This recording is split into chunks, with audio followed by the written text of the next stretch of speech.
നമ്മുടെ മലയാള സിനിമ നടിമാർ അല്ലെങ്കിൽ നടന്മാർ, അതുപോലെ തന്നെ നമ്മുടെ ഒരുപാട് മാധ്യമപ്രവർത്തകർ, അതുപോലെ സാധാരണ ജനങ്ങൾ, ഒരുപാട് പേർക്ക് നമ്മുടെ ഈ നാട്ടിലെ നിയമങ്ങളെക്കുറിച്ച് വലിയ അജ്ഞതയുണ്ട്. അത് നമ്മൾ സിനിമയിൽ കാണാം. നമ്മൾ സിനിമയിൽ തന്നെ കണ്ടിട്ടില്ല. അതെ, ഒരു കീഴുദ്യോഗസ്ഥൻ വന്ന് മേലുദ്യോഗസ്ഥനെ തന്തയ്ക്ക് വിളിക്കുന്നത് പരസ്യം ചെയ്യുന്നൊക്കെ നല്ല സിനിമ നമ്മൾ കണ്ടിട്ടുള്ളതാണ്. ഇതൊന്നും യഥാർത്ഥ ജീവിതത്തിൽ നടപ്പുള്ള കാര്യമല്ലല്ലോ. അല്ല, ഇത് നിയമത്തിൽ അജ്ഞതയുള്ളതുകൊണ്ട് ഇവരുടെ സ്വന്തം ജീവിതത്തിൽ വേണ്ടി പിന്നെ പറ്റുന്ന കുറച്ച് പ്രശ്നങ്ങളുണ്ട്. ഇപ്പം നമുക്കറിയാം, അമ്മയിലെ യുദ്ധം ഇങ്ങനെ തുടരുകയാണ്. നമ്മൾ അമ്മയിലെ യുദ്ധം അല്ല ചർച്ച ചെയ്യാൻ ഉദ്ദേശിക്കുന്നത്. അമ്മയിലെ യുദ്ധം ഇങ്ങനെ തുടരുകയാണ്. ഇപ്പം തുടരുമ്പോൾ എന്താണ്, അൻസിബ ഹസനെ മുന്നിൽ നിർത്തിക്കൊണ്ടാണ് ഒരു വിഭാഗം കളിക്കുന്നത്. അതെ, ഈ അൻസിബ ഹസൻ ഓടി നടന്ന് പരാതി കൊടുത്തുകൊണ്ടിരിക്കുക പോലീസ് സ്റ്റേഷൻ. എന്നിട്ട് പോലീസ് സ്റ്റേഷനിൽ പരാതി കൊടുത്തേച്ച് അവർ കേസെടുക്കുന്നില്ല എന്ന് പറഞ്ഞിട്ട് കോടതിയെ സമീപിച്ചു.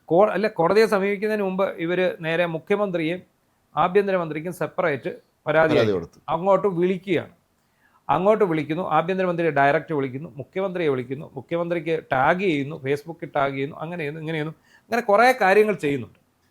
അപ്പോൾ ഇവർ എന്ത് ചെയ്യുന്നു എന്ന് ചോദിച്ചു കഴിഞ്ഞാൽ, ഇത് ഇങ്ങനെ ഒന്നും പോലീസ് ഒരു നടപടി എടുക്കുന്നില്ല. അപ്പം കഴിഞ്ഞ ദിവസം ഇവരൊരു പോസ്റ്റ് ഇട്ട് കണ്ടായിരുന്നു, ഞാൻ രമേശ് ചെന്നിത്തലയോട് വിളിച്ചു നേരിട്ട് സംസാരിച്ചു. പലതവണ വിളിച്ചിട്ടും അദ്ദേഹത്തെ കിട്ടില്ല. ഒടുവിൽ അദ്ദേഹത്തെ കിട്ടിയാൽ നേരിട്ട് സംസാരിച്ചു. അദ്ദേഹം എവിടെ, മറ്റേ എറണാകുളത്ത് ആ സ്റ്റേഷൻ, ആ സ്ഥലപ്പേര് പാലാരിവട്ടം സ്റ്റേഷനിൽ വിളിച്ച് പറഞ്ഞിട്ടുണ്ട്. അപ്പോൾ ഉടനെ അവിടുന്ന് അദ്ദേഹം വിളിച്ച പുറകെ ഇങ്ങോട്ട് ഫോൺ വരുന്നു. പിന്നെ അവർ എന്നോട് പറയുന്നു, ഞങ്ങൾക്കിത് കേസെടുക്കാൻ പറ്റില്ല. എന്തുകൊണ്ടാണ് കേസെടുക്കാൻ പറ്റുക? എന്താണ് അൻസിബയുടെ പരാതി? എന്തുകൊണ്ടാണ് ഇത് കേസെടുക്കാൻ പറ്റാത്തത്? അൻസിബയുടെ വിചാരം എന്താ? അൻസിബ ഒരു സിനിമാ നടി ആയതുകൊണ്ട് അങ്ങോട്ട് കൊണ്ട് കൊടുത്താൽ അവിടെ കേസെടുക്കും എന്നാണ്. പിണറായിയുടെ കാലത്ത് നടക്കും. അതെ, പിണറായിയുടെ കാലത്ത് ആര് സിനിമാ നടിമാർ കൊണ്ട് കൊടുത്താലും അദ്ദേഹം ഈ സിനിമാ നടിമാരുടെ പരാതിയിൽ കേസെടുക്കും. അല്ല, ഇതുപോലെ ഇത് ബന്ധപ്പെട്ട് ഇതുമായി കേസല്ലെങ്കിൽ നമുക്ക് പഴയൊരു സംഭവം ഓർമ്മ വരുന്നുണ്ട്. കാവ്യമാധവൻ അവർ വലിയ മലയാള സിനിമ സജീവമായിരുന്ന കാലഘട്ടത്തിൽ വോട്ട് ചെയ്യാൻ പോയത് ഓർമ്മയുണ്ട് എറണാകുളത്ത്. അതെ, അവർ പോകുന്നു, അവർ കയറി ക്യൂ ലംഘിച്ചുകൊണ്ട് അവരും കയറി. അപ്പോൾ പാവം അവർ കരുതിയിരുന്നത് ഞങ്ങൾ സിനിമാക്കാർക്ക് പ്രത്യേക പ്രിവിലേജ് ഉണ്ട്, അവിടെ നിന്ന് അവർ തന്നെ വിളിച്ച് പറഞ്ഞു ഇറങ്ങി വരാൻ പറഞ്ഞു. അവിടെ ഞങ്ങൾ ക്യൂയ്ക്കാണ്, ക്യൂവിൽ അത് പൗരനാണ് വിളിച്ചു പറഞ്ഞത്. അപ്പൊ ഇവര് എനിക്ക് കിട്ടും, സ്ഥാനാർത്ഥിക്ക് കിട്ടും, ഏജന്റന്മാർക്ക് കിട്ടും, അതുപോലെ ഉള്ളൂ. അപ്പൊ ഇവരെന്താണ് വിചാരിച്ചിരിക്കുന്നത്? ഇവരൊരു കടലാസ് കൊണ്ട് പോലീസ് സ്റ്റേഷനിൽ കൊടുത്താൽ ഉടൻ ഇത് പരാതി ഇത്. പിണറായി വിജയന്റെ കാലത്താണെങ്കിൽ അവിടെ ചെന്ന് കണ്ട് അകത്തിരിക്കുന്ന പി ശശിയെ കണ്ടൊന്ന് 2 സാറെയൊക്കെ വിളിച്ചാൽ ഉടൻ ഒരു FIR ഇട്ട് കൊടുക്കും.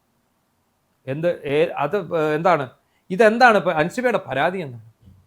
അൻസിബ പറയുന്നത് എന്താണെന്നറിയോ? അൻസിബ പോലീസ് സ്റ്റേഷനിൽ പരാതി കൊടുത്തിട്ട് അൻസിബയ്ക്ക് നീതി കിട്ടാൻ അൻസിബ CMB ഫയൽ ചെയ്യുന്നു കോടതിയിൽ, സ്വകാര്യ അന്യായം ഫയൽ ചെയ്യുന്നു. അപ്പോൾ പോലീസിനോട് റിപ്പോർട്ട് ചോദിക്കുമല്ലോ.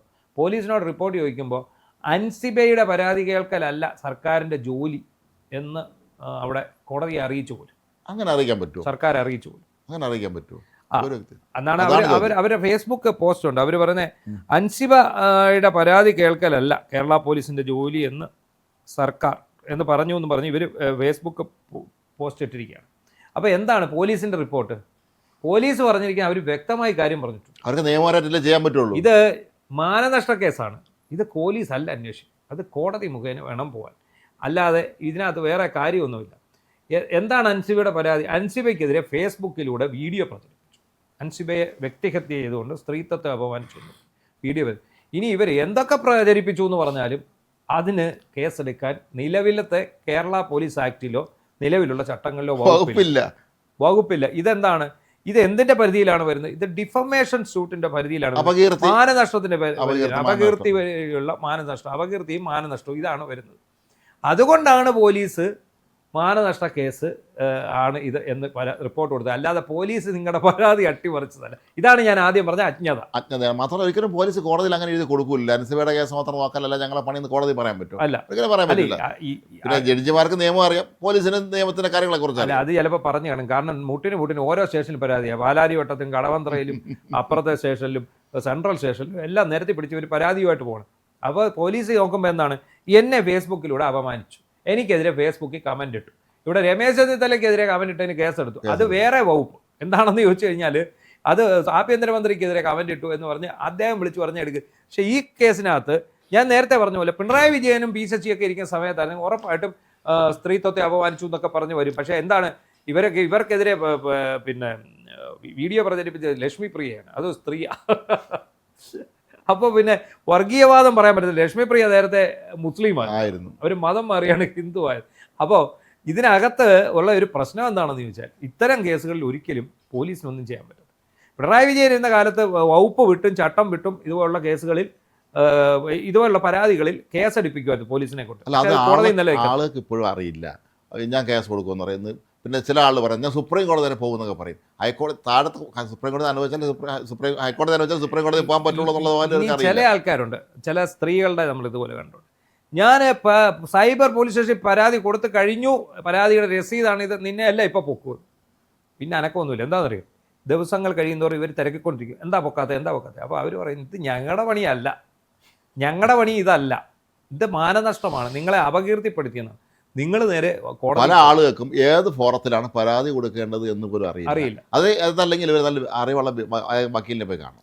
അപ്പോൾ ഇവർ പറയുന്നത് ഇവർക്കെതിരെ ഇവർ പറയുന്ന തന്നെ അപമാനിച്ച പ്രതികൾക്കെതിരെ പാലാരിവട്ടം പോലീസ് നൽകിയ പരാതി കേവലം ഒരു മാനനഷ്ട കേസ് മാത്രമാണ് കോടതിയിൽ റിപ്പോർട്ട് നൽകിയിരിക്കുന്നത്.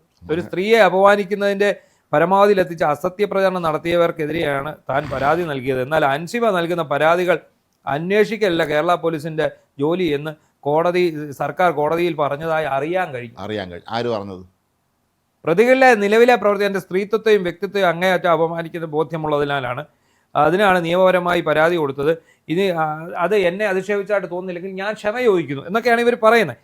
എന്താണ് ഇതിനകത്ത് ഏറ്റവും പ്രധാനപ്പെട്ട പ്രശ്നം? സ്ത്രീത്വത്തെ അപമാനിക്കുന്നു എന്ന് പറയുമ്പോൾ ഒരു പുരുഷൻ വേണം അപമാനിക്കാൻ. ഒരു സ്ത്രീ എണ്ണീറ്റ് നിന്ന് ഒരു സ്ത്രീക്കെതിരെ ഒരു പരാതി ഇത് കൊടുത്താൽ അതെങ്ങനെ സ്ത്രീത്വത്തെ അപമാനിക്കലാകുന്നത്? അതൊന്ന്. രണ്ട്, ഈ പറയുന്നതിനൊക്കെ ഞാൻ നേരത്തെ പറഞ്ഞ അതേ പോയിന്റ് തന്നെ വീണ്ടും പറയുന്നു. പിണറായി വിജയൻ അല്ല കേരളം ഭരിക്കുന്നത്. നിങ്ങൾ രമേശ് ചെന്നിത്തലയെ വിളിച്ചപ്പോൾ രമേശ് ചെന്നിത്തല പാലാരിവട്ടം പോലീസിനെ വിളിച്ച് അന്വേഷിച്ച് വേണ്ടത് ചെയ്യാനാണ് പറഞ്ഞത്. ആരാരിവട്ടം പോലീസ് എന്താ റിപ്പോർട്ട് പറഞ്ഞത്? സാർ ഇത് മാനനഷ്ട കേസ്, ഇത് ഞങ്ങൾക്കൊന്നും ചെയ്യാൻ പറ്റില്ല, ഞങ്ങൾ ഇത് വെച്ച് കേസ് വിളിച്ചിട്ടുണ്ടെങ്കിൽ ഇതാണ് സംഭവം. മനസ്സിലാവുമല്ലോ. അപ്പോൾ അതിന്റെ പേരിൽ അപ്പോൾ കോടതി ഇങ്ങനെ ഇവരുണ്ട് CMP കൊടുക്കും, കോടതി പോലീസിനോട് റിപ്പോർട്ട് ചോദിക്കും, പോലീസ് ഒരു റിപ്പോർട്ട് കൊടുക്കും. ആ റിപ്പോർട്ടിൽ എന്താണ് പറയുന്നത്? ആ റിപ്പോർട്ടിൽ പറയുന്നത് ഇതാണ്, എന്താ ഇതൊരു മാനനഷ്ട കേസ് മാത്രമാണ്, കേസല്ല എന്നാണ് പറയുന്നത്. അപ്പോൾ ക്രിമിനൽ കേസല്ല, അവരെ സ്ത്രീത്വത്തെ ഇനിയിപ്പം സമ്മർദ്ദത്തിന് വരെങ്കിൽ ഇങ്ങനൊരു കേസ് എടുത്തെന്നിരിക്കട്ടെ, അത് കോടതി പോയി നിൽക്കില്ല. കോടതി ഈ പ്രതിയെ വിളിപ്പിക്കുക പോലും ചെയ്യത്തില്ല, FIR ഇട്ടിട്ട് അവിടെ ഇട്ടേക്കത്തേ ഉള്ളൂ. അപ്പോൾ പ്രതിയെ വിളിക്കാൻ പ്രതി ചോദിക്കും എന്താ വിഷയം, അത് നിങ്ങൾ സ്ത്രീത്വത്തെ അപമാനിച്ചു, അത് ഏത് വഴി അപമാനിച്ചു? ഫേസ്ബുക്ക് വഴി. അത് പോലീസിന് എന്താ അതിനകത്ത് കാര്യം? അത് ഞങ്ങൾക്ക് കാര്യമൊന്നുമില്ല.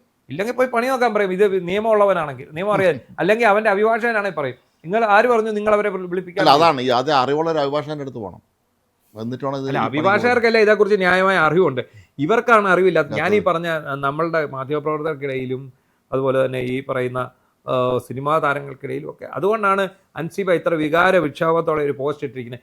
ആരെങ്കിലും അറിയാവുന്നവർ ഒന്ന് പറഞ്ഞു കൊടുത്താൽ മതി, നിങ്ങൾ ഇത് മാനനഷ്ട കേസാണ്, ഇത് നിങ്ങൾക്ക് കോടതിയിൽ പോയി നിങ്ങൾക്ക് കേസെടുപ്പിക്കാം, സിവിലായും ക്രിമിനലായും നിങ്ങൾക്ക് മൂവ് ചെയ്യാം.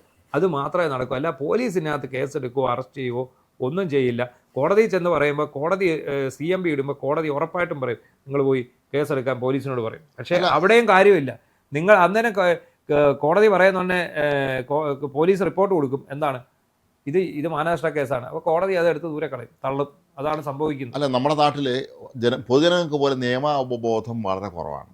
അതിൻ്റെ ലക്ഷണമായി ഇതിനെ കണ്ടാൽ മതി. അതിൻ്റെ ഒരു തെളിവാണ് ഇത്.